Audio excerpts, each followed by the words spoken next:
Pelikulang Her Locket na kilala na sa International Film Festival bago maipalabas sa Pilipinas.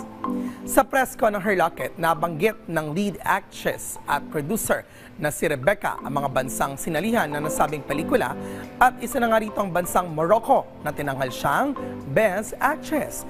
At kamakailan lamang, nagwagi din sa kaparehong kategorya si Rebecca sa katatapos lang na Wuwei Taipei International Film Festival na ginanap sa bansang Taiwan nito lamang September 1. Kaya naman, proud ang actress-producer na naging isa sa finalists ang kanyang pelikula sa muling pagbabalik ng Sinag, Maynila upang maipamalas ang ganda ng pelikula. Priceless. In the past year, I brought this film to Cannes, France, London, Morocco, Bangladesh, and in a few days to Taiwan.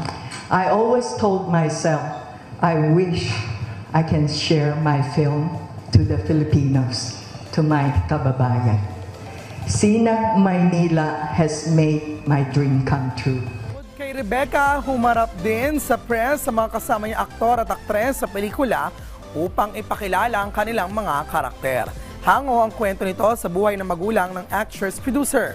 Umikot ang kwento sa pamilya at isang matandang Chinese na may demensya at sa pamagitan ng kanyang locket necklace, unti-unting bumabalik ang kanyang mga alaala.